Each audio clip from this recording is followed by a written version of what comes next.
देखिए बच्चों, class 9 subject है इतिहास। टॉपिक का नाम है रूस की क्रांति।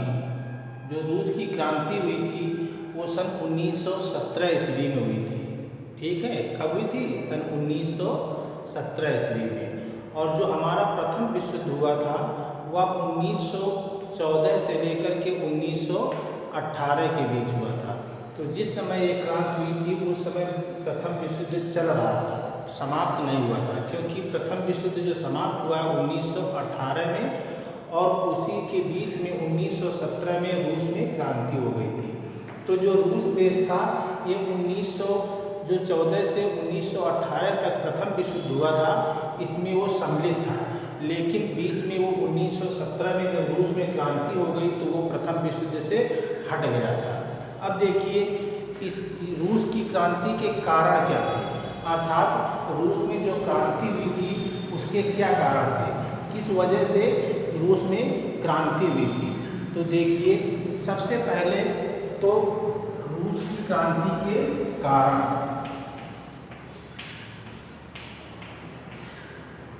तो नंबर 1 है साम्यवादी विचारधारा का प्रभाव। नंबर 1 है साम्यवादी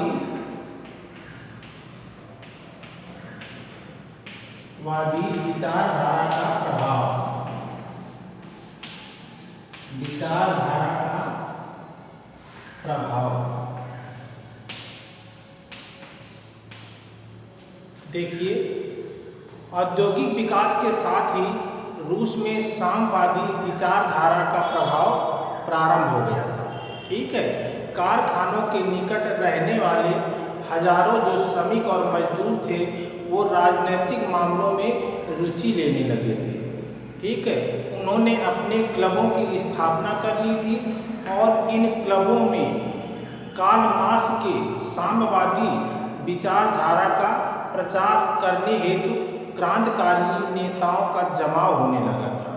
ठीक है, धीरे धीरे बहुत से श्रमिक अपने भविष्य को सुखद बनाने के लिए साम्यवादी विचारों को भी अपनाने लगे थे और साम्यवादी दल में शामिल भी हो गए थे। जैसे कि फिशर ने लिखा भी है कि इस साम्यवादी प्रचार ने देश के श्रमिकों में, जहाँ जो देश के जो श्रमिक थे उन्होंने जारशाही के विरुद्ध, अब इसमें एक शब्द आया है जार।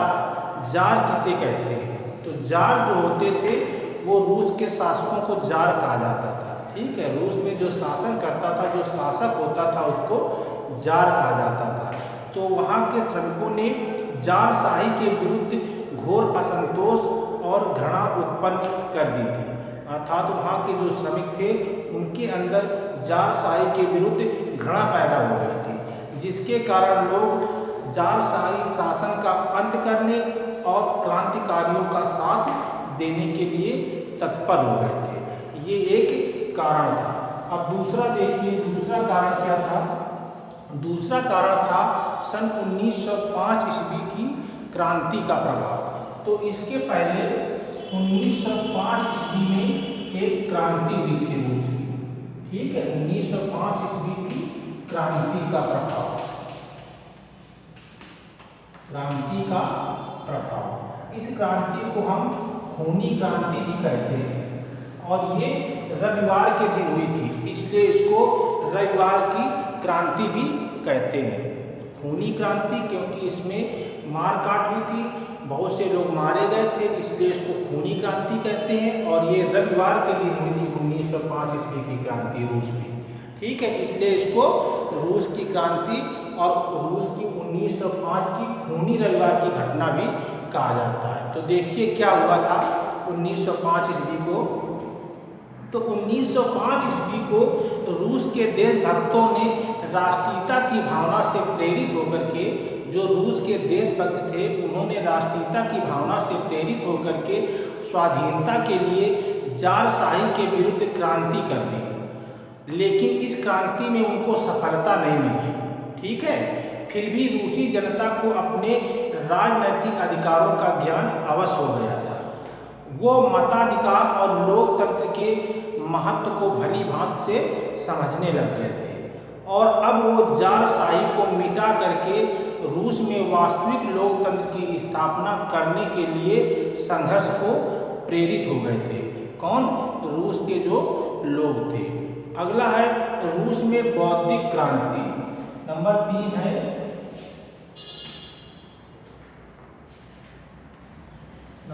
है रूस में बौद्धिक क्रांति।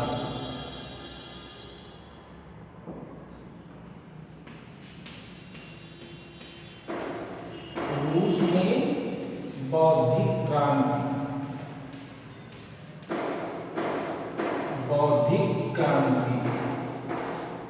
तो देखिए रूस में बौद्धिक क्रांति कैसे हुई।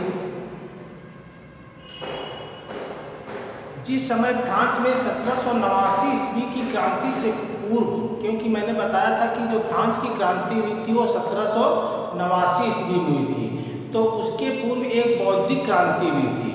उसी प्रकार रूस में भी सन 1917 ईस्वी की क्रांति से पहले एक बौद्धिक क्रांति हुई थी, जिसके फलस्वरूप जो पश्चिमी विचार थे उनका आरंभ हुआ। ठीक है, जिससे रूस के मध्यम वर्ग के लोग बहुत प्रभावित हो रहे थे। और इस बौद्धिक क्रांति में कुछ दार्शनिक लोग थे जिनका विशेष योगदान रहा, जैसे टॉलस्टॉय हो गए, तुर्गेनेव हो गए, दास्तोवस्की हो गए। इन लोगों ने अपने उपन्यासों के माध्यम से रूस की शिक्षित जनता को बहुत अधिक प्रभावित किया। इसी प्रकार कार्ल मार्क्स जो था, ठीक है, मैक्सिम गोर्की थे, बाकुनिन थे। इन समाजवादी ये लोग जो थे, ये समाजवादी और अराजकतावादी विचारों ने एक समाज में वैचारिक क्रांति उत्पन्न कर दी थी। ठीक है, और इन विचारकों तथा लेखकों ने रूस में क्रांति की जो एक पृष्ठभूमि थी उसको तैयार कर दी थी। समाजवादी विचारक जो कार्ल मार्क्स हैं, उनके द्वारा जो एक पुस्तक लिखी गई है, उस पुस्तक का नाम है, क्या नाम है? Das Kapital. ये पुस्तक ध्यान रखना, किसके द्वारा लिखी गई है? कार्ल मार्क्स द्वारा लिखी गई है, दास कैपिटल। तो जो कार्ल मार्क्स थे, उन्होंने अपने पुस्तक दास कैपिटल के द्वारा रूसी जनता को बहुत ही अत्यधिक प्रभावित किया और प्रेरित किया था। ठीक है, तो ये तुम्हारी बौद्धिक क्रांति हो गई थी, अर्थात बहुत से दार्शनिकों ने इस क्रांति में बहुत ही महत्वपूर्ण या सराहनीय योगदान दिया। अब देखिए अगला है आपका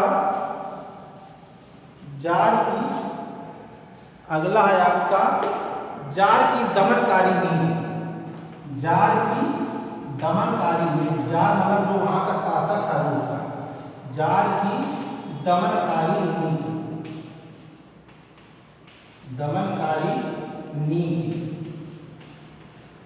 तो देखिए सन 1905 ईस्वी की क्रांति के बाद भी जार की सरकार ने अपनी कठोर दमनकारी नीति को नहीं छोड़ा, अर्थात उसमें कोई सुधार नहीं किया। अतः रूस का शासक क्या था? निरंकुश हो गया था। रूस का जो शासन था वो निरंकुश हो गया था, उस पर किसी का अंकुश नहीं रहा था। सरकार के द्वारा उदार आंदोलनों को कुचल दिया गया। गुप्तचर विभागों की सहायता से जनता का मुंह बंद रखा गया और किसानों तथा निम्न श्रेणी के लोगों पर अनेक प्रकार के अत्याचार किए गए थे। ये एक कारण था। अगला कारण है क्रांतिकारियों की तैयारी। क्रांतिकारियों की तैयारी। क्रांतिकारियों की तैयारी। देखिए सरकार की दमनकारी नीति से क्रांति की आग अवश्य दब गई थी। जो सरकार की दमनकारी नीति थी उससे क्रांति की जो आग थी वो अवश्य दब गई थी या बुझ गई थी, किंतु वो अंदर ही अंदर सुलगती रही, अर्थात लोगों के अंदर उनके प्रति घृणा की भावना पैदा हो गई। अनेक क्रांतिकारी मार दिए गए थे तथा अनेकों को देश से बाहर भी निकाल दिया गया था। और देश से बाहर निकाले गए ये लोग जो थे, ये लेनिन के नेतृत्व में अंग्ली क्रांति की तैयारी में संलग्न हो गए थे। अगला है आपका मजदूरों में असंतोष।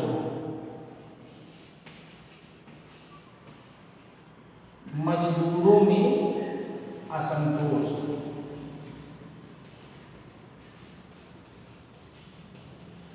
देखिए, मजदूरों में असंतोष। तो रूस में औद्योगिक केंद्रों में जो मजदूर लोग काम करते थे, जो कल कारखानों में, मिलों में या फैक्ट्रियों में काम करते थे, तो उनमें भारी असंतोष व्याप्त हो गया था। ठीक है, क्योंकि उनसे मेहनत ज़्यादा ली जाती थी और उनको जो मेहनताना था अर्थात जो पैसा था वो मजदूरी कम दी जाती थी। ठीक है, तो उनके संघों को सरकार की दमनकारी नीति के कारण खुले रूप से कार्य करने का अवसर नहीं मिलता था। इसलिए उनमें भी क्रांतिकारी का या क्रांतिकारियों के प्रति विश्वास जगा और वो लोग क्रांतिकारी जोश से भरपूर हो गए, अर्थात उनके अंदर जोश बढ़ता गया। किसके प्रति? क्रांति के प्रति। ये हो गया आपका मजदूरों में असंतोष। अगला है रूस की निर्धनता। अगला है रूस की निर्धनता। देखिए,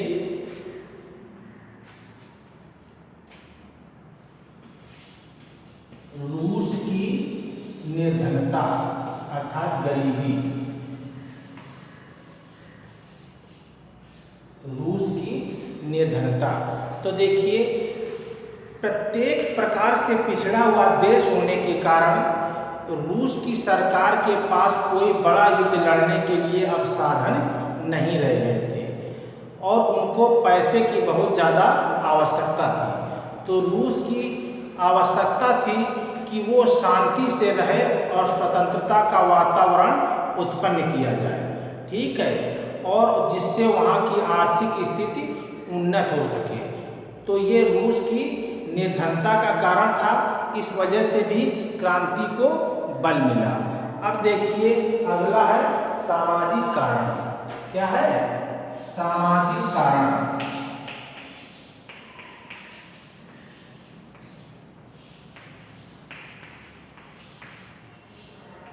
देखिए, सामाजिक कारण में देखिए, जो रूस की क्रांति से पहले रूस की जो सामाजिक दशा थी वो अत्यंत शोचनीय हो गई थी या अत्यंत दयनीय हो गई थी। विशेष रूप से रूस के जो अर्धदास लोग थे, मजदूर लोग थे, किसान लोग थे, उनका प्रत्येक स्तर पर शोषण किया जा रहा था।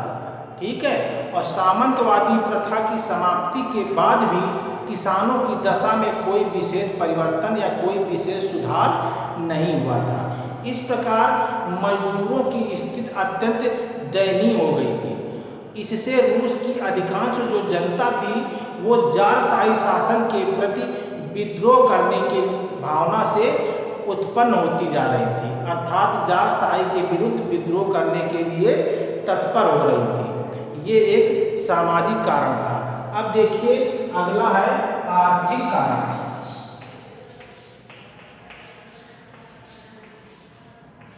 आर्थिक कारण। तो देखिए, आर्थिक कारण में क्या था कि रूस में औद्योगिकरण की जो गति थी वो बहुत धीमी थी। अन्य देशों की अपेक्षा जो रूस में औद्योगिक कल कारखाने, मिलों, फैक्ट्रियों की स्थापना हो रही थी वो बहुत धीमी थी, जिससे देश में गरीबी और बेकारी में निरंतर अर्थात लगातार वृद्धि हो रही थी और कारखानों में काम करने वाले मजदूरों को बहुत कम मजदूरी दी जाती थी और उनसे अधिक काम लिया जाता था। और दूसरी ओर लगातार होने वाले युद्धों के कारण जो रूस था उसको आर्थिक संकट में फंस चुका था, अर्थात उसको धन और जन संबंधी बहुत ही हानि हुई थी। और रूस का जो जार था वो जनता की सहायता करने के स्थान पर जनता पर अनेक प्रकार के कर लगा रहा था, टैक्स लगा रहा था, जिससे जनता पर कुल मिलाकर के अत्याचार कर रहा था। इस प्रकार रूस की जनता की दरिद्रता, भुखमरी और बेकारी भी रूस की क्रांति का एक कारण बनी। ये था आपका आर्थिक कारण। अब देखिए, प्रथम विश्व युद्ध, ये तात्कालिक कारण था। प्रथम विश्व युद्ध, प्रथम विश्व युद्ध, क्योंकि मैंने अभी बताया था कि जिस समय क्रांति हुई थी रूस की, तो उस समय प्रथम विश्व युद्ध चल रहा था। तो रूसी क्रांति का तात्कालिक कारण प्रथम विश्व युद्ध से उत्पन्न परिस्थितियां थीं, क्योंकि रूस की जनता इस युद्ध में रूस के प्रवेश के विरुद्ध थी। अर्थात रूस की जनता का कहना था या मानना था कि रूस को इस प्रथम विश्व युद्ध में भाग नहीं लेना चाहिए। फिर भी अगस्त 1914 ईस्वी में जार ने रूस को युद्ध में ढकेल दिया, अर्थात जो रूस था वो विश्व युद्ध में शामिल हो गया। कुछ आरंभिक सफलताओं के पश्चात रूस को इस युद्ध में बार बार पराजय का मुंह देखना पड़ा। कुछ प्रारंभिक सफलता मिली, लेकिन इसके बाद रूस को इस युद्ध में, किस युद्ध में, प्रथम विश्व युद्ध में बार बार पराजय का सामना करना पड़ा और 1 करोड़ 20 लाख सैनिक युद्ध मोर्चे पर लड़ने के लिए भेजे गए, जिनमें से 17 लाख सैनिक जो थे वो मार डाले गए और 50 लाख से अधिक जो सैनिक थे वो घायल हो गए थे। ठीक है, और 25 लाख तो सैनिक ऐसे थे जिनका कोई अता पता ही नहीं था कि वो कहाँ गए। ठीक है, इसके अतिरिक्त इस युद्ध में रूस को आर्थिक संकट से भी गुजरना पड़ा था। देश में वस्तुओं का घोर अभाव हो गया था। जो देश था रूस, उसमें वस्तुओं का घोर अभाव हो गया था। और दूसरी ओर जो शासन था, अर्थात जो जार का शासन था, उसका जो खर्च था वो लगातार बढ़ता जा रहा था। जो रूस के जार का जो खर्च था शासन का, वो लगातार बढ़ता जा रहा था। तो ऐसी स्थिति में सरकार जो थी वो आम जनता पर नए नए प्रकार के कर लगा रही थी। जो सरकार थी वो आम जनता पर नए नए कर, अर्थात नए नए टैक्स लगा रही थी। परिणाम स्वरूप जो जनसाधारण लोग थे, अर्थात आम जनता थी, उसकी दशा बहुत ही दयनीय हो गई थी। तो अतः सन 1917 ईस्वी की रूस के लोगों ने जार की निरंकुश शासन के विरुद्ध क्रांति उत्पन्न कर दी, या क्रांति की भावना पैदा हो गई उन लोगों के अंदर। किसके विरुद्ध? रूस के जार अर्थात रूस के शासक के प्रति, या रूस की शासन व्यवस्था के प्रति। अब देखिए अगला है पूंजीपतियों द्वारा जनता का शोषण। जो पूंजीपति लोग थे वो जनता का बहुत ही शोषण कर रहे थे। तो देखिए पूंजीपतियों द्वारा जनता का शोषण। पूंजीपतियों द्वारा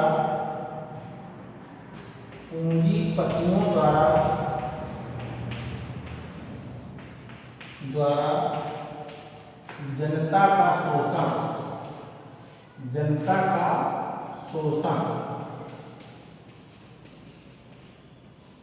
पूंजीपतियों द्वारा जनता का शोषण। तो जब युद्ध में रूस की सेना भेजी गई तो व्यापारियों और पूंजीपतियों ने इस अवसर का लाभ उठाकर अधिक से अधिक धन कमाया और जनता का अत्यधिक आर्थिक शोषण किया। इस वजह से भी रूस की क्रांति होना स्वाभाविक हो गई थी। ठीक है, अब अगला देखिए है जो सेना थी, रूसी सेना थी, तो रूसी सेना की पराजय। रूसी सेना की पराजय।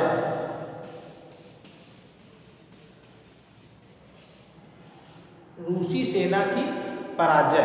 तो प्रथम विश्व युद्ध में रूसी सेनापतियों ने अदूरदर्शिता और बुद्धिहीनता से काम लिया था और उन्होंने सेखी में आकर के, सेखी मतलब जानते हो, वाहवाही के में आकर के रण क्षेत्रों में विशाल सेनाएं भेज दी। और रूस के पास ना तो ऐसे हथियार थे कि जिससे कि युद्ध को जीता जा सके, ठीक है, और जो उनके पास गोला बारूद भी पर्याप्त मात्रा में नहीं थे। तो परिणाम ये हुआ कि रूस को इस युद्ध में, किस युद्ध में? प्रथम विश्व युद्ध में 7 लाख से अधिक सैनिक मारे गए और 20 लाख से अधिक लोग बंदी बना लिए गए थे। इसमें मजदूर और किसानों में घोर असंतोष व्याप्त हो गया, क्योंकि जो अधिकतर सैनिक थे वो इन्हीं वर्गों से संबंधित थे। किसी से? मजदूर और किसान वर्ग से संबंधित थे, और वो बेचारे मारे गए। इससे रूस की जनता जो थी वो जारशाही के विरुद्ध हो गई थी। अगला देखिए, जो रूस का जार था अर्थात निकोलस द्वितीय था उस समय, जो उस समय रूस का जार था या शासक था रूस का, वो क्या था? निकोलस द्वितीय। उसका नाम था निकोलस द्वितीय। तो जार निकोलस द्वितीय की अदूरदर्शिता, जार निकोलस द्वितीय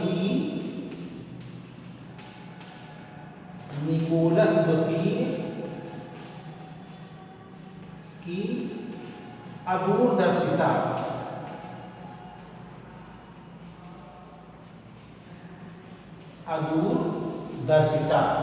जार निकोलस द्वितीय उस समय, जिस समय रूस में क्रांति हुई थी, तो ध्यान रखना रूस की क्रांति के समय रूस का जो जार था वो कौन था? निकोलस द्वितीय। रूस का जार कौन था? निकोलस द्वितीय। तो ध्यान रखना उस समय रूस का जार निकोलस द्वितीय था, और निकोलस द्वितीय और उसकी जो पत्नी थी जिसका नाम था एलेक्सी, क्या नाम था? एलेक्सी, दोनों विलासितापूर्ण जीवन व्यतीत करते थे। उनको राज दरबार में जो पाखंडी लोग थे, जो पाखंडी व्यक्ति थे, उनका जमघट बना रहता था। और इसमें एक व्यक्ति था रासपुटिन, ये एक साधु था जो उनके दरबार में रहता था, उसका नाम था रासपुटिन। ये एक कूटनीतिक साधु था और जिसका रानी पर गहरा प्रभाव था, अर्थात रानी उस साधु को ज़्यादा मानती थी। रासपुटिन भ्रष्टाचारी था और वो बड़ी बड़ी रिश्वतें लेता था, ठीक है। वो राजा का विश्वास पात्र बना हुआ था, इसलिए राजा उसके सही और गलत सभी परामर्शों को मानता था। अगर वो साधु कह दे कि नहीं ये बात सही है तो सही है, भले ही वो बात गलत हो, क्योंकि रानी पर उसका ज़्यादा प्रभाव था साधु का। और रानी जो कहती थी राजा से कि साधु ने ऐसा कहा है, तो राजा उस बात को मान लेता था। तो वही है कि रासपुटिन जो था वो एक बहुत ही दुष्कपट टाइप का कार्य करता था, अर्थात बुरा कार्य करता था और रिश्वतें लेता था, बड़ा ही भ्रष्टाचार था या भ्रष्टाचारी था, ठीक है। लेकिन वो राज दरबार में जो राजा का था वो विश्वास पात्र बन गया था और सही गलत कोई भी परामर्श देता था, राजा उसके परामर्श को मान लेता था। रासपुटिन राजा को यही राय देता था कि वो कठोरता से शासन करे और दमन का सहारा ले। वो हमेशा यही सिखाता था राजा को, कठोरता से शासन करे और दमन का सहारा ले। इस प्रकार एलिक्स और रासपुटिन के कार्यों ने भी इस क्रांति को भड़का दिया, अर्थात उसकी रानी और जो साधु था उसके कार्यों ने भी इस क्रांति को भड़का दिया। किस क्रांति को? रूस की क्रांति को। अगला देखिए, सरकार और सेना में भ्रष्टाचार। सरकार और सेना में भ्रष्टाचार देखिए,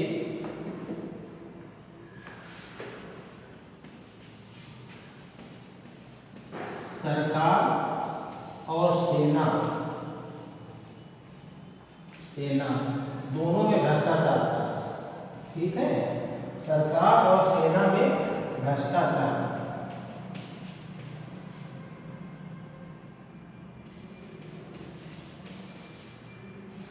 सरकार और सेना में भ्रष्टाचार। तो जार के सरकारी जो कर्मचारी थे वो प्रायः अयोग्य थे, भ्रष्टाचारी थे और विलासी थे, ठीक है। यही स्थिति सैनिकों की भी थी। सैनिक लोग भी अयोग्य थे, भ्रष्टाचारी थे और विलासी थे।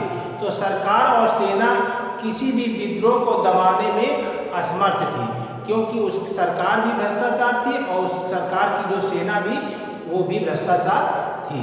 और देखिए अगला है अकाल, क्योंकि उस समय अकाल भी पड़ गया था। अकाल तो हुआ क्या था कि इसी समय, ठीक जिस समय रूसी क्रांति हो रही थी या शुरू होने वाली थी, उसी समय क्या हुआ था, रूस में भीषण अकाल पड़ गया था। और एक ओर महंगाई और दूसरी ओर अकाल के मारे लोग त्रस्त उठे थे। जो एक तरफ तो अकाल हो गया, अकाल पड़ गया, लोग भूख को मरने लगे, और दूसरी प्रकार वस्तुओं की जो महंगाई थी, वस्तुओं के दाम बढ़ने लगे। तो इन दोनों ने ही क्रांति में महत्वपूर्ण योगदान दिया। अंततः भूखे जो मजदूर थे वो रोटी रोटी चिल्लाने लगे और क्रांति करने के लिए विवश हो गए। तो ये थे आपके क्रांति के कारण। अब देखिए रूस की क्रांति का प्रभाव क्या पड़ा। रूस की क्रांति का प्रभाव क्या पड़ा, ये तो कारण हो गए। अब देखिए रूस की क्रांति के प्रभाव।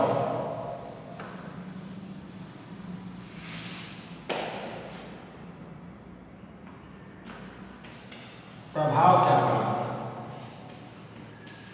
तो देखिए रूस की अक्टूबर 1917 ईस्वी की क्रांति के पश्चात जो रूस देश था उसमें निम्नलिखित बदलाव किए गए। अब देखिए क्या क्या बदलाव किए गए रूस में, इस क्रांति का क्या क्या प्रभाव पड़ा। तो जो बोल्शेविक दल था, तो बोल्शेविकों ने निजी संपत्ति की व्यवस्था को पूरी तरह विरुद्ध उद्योगों और बैंकों का नवंबर 1917 में ही राष्ट्रीयकरण कर दिया गया। दूसरा है भूमि को सामाजिक संपत्ति घोषित कर दिया गया, अर्थात सभी का अधिकार दिया गया। किसानों को सामंतों की खेती जो थी वो जब्त करने की छूट दे दी गई, क्योंकि उस समय किसानों के पास भूमि नहीं थी, अगर थी भी तो बहुत थोड़ी थी, और जो सामंत लोग थे उनके पास बहुत ही बड़े भूमि के टुकड़े थे, अर्थात उनके पास ज़्यादा खेती थी। तो किसानों से कहा गया कि आप लोग सामंतों की खेती को जब्त कर लीजिए। इसके बाद नंबर 3 है शहरों में बोल्शेविकों ने मकान मालिकों के लिए पर्याप्त हिस्सा छोड़कर उनके बड़े मकानों के छोटे छोटे हिस्से कर दिए, जिसमें ज़रूरतमंद लोगों को रहने की जगह मिल सके। अगला है अभिजात वर्ग द्वारा पुरानी पदवियों के उपयोग पर रोक लगा दी गई। जो पुरानी पदवी उनको दी जाती थी उन पर रोक लगा दी गई, और परिवर्तन को साफ रूप से सामने लाने के लिए सैनिकों और सरकारी अफसरों की जो वर्दियां थी उनको बदल दिया गया, जो वर्दियां पहनते थे उनको बदल दिया गया। और इसके लिए सन 1918 ईस्वी में एक परिधान प्रतियोगिता आयोजित की गई, जिसमें सोवियत टोपी का चुनाव किया गया कि ये एक सोवियत टोपी है, इसको लगाना अनिवार्य है। अगला है बोल्शेविक पार्टी का नाम बदलकर पुनः रूसी कम्युनिस्ट पार्टी रख दिया गया। जो बोल्शेविक पार्टी थी उसका नाम बदल करके क्या रख दिया गया, बोल्शेविक कम्युनिस्ट पार्टी रख दिया गया, या रूसी कम्युनिस्ट पार्टी रख दिया गया। इसके बाद नवंबर 1917 में बोल्शेविकों द्वारा संविधान सभा के लिए चुनाव कराए गए, लेकिन इन चुनावों में बहुमत प्राप्त करने में सफल नहीं हो सके। ठीक है। अगला है सन 1914 ईस्वी में असेंबली ने बोल्शेविकों के प्रस्ताव को खारिज कर दिया तथा लेनिन ने असेंबली को बर्खास्त कर दिया। ठीक है, लेनिन ने असेंबली को बर्खास्त कर दिया। क्यों? क्योंकि लेनिन का मत था कि अनिश्चित परिस्थितियों में चुनी गई असेंबली के मुकाबले अखिल भारतीय सोवियत कांग्रेस कहीं अधिक ज़्यादा लोकतांत्रिक संस्था है। अगला है कि मार्च 1918 ईस्वी में अन्य राजनैतिक सहयोगियों की असहमति के बाद, जो 1818 जब ये क्रांति हो गई तो सन 1818 ईस्वी में सन 1918 ईस्वी में अन्य राजनैतिक जो सहयोगियों की असहमति के बाद भी जो बोल्शेविक लोग थे, बोल्शेविक दल था, तो बोल्शेविक दल ने वेस्ट लियोस्ट में जर्मनी से एक संधि कर ली। ठीक है, और आने वाले वर्षों में अखिल रूसी सोवियत कांग्रेस के लिए होने वाले चुनाव में भाग लेने के लिए एकमात्र पार्टी बोल्शेविक पार्टी ही रह गई थी। ठीक है, तो अखिल रूसी कांग्रेस सोवियत को अब देश की संसद का स्थान दे दिया गया, और इस प्रकार एक रूस में एक दलीय राजनीतिक व्यवस्था हो गई या स्थापित हो गई, अर्थात रूस में केवल एक राजनीतिक दल हो गया, अर्थात हमारा जो जो रूस देश था वो क्या हो गया, केवल एक दनी वाला देश बन गया था। एक दल केवल उसमें था, उस दल का क्या नाम था, रूसी कम्युनिस्ट पार्टी दल या रूसी वैश्विक दल।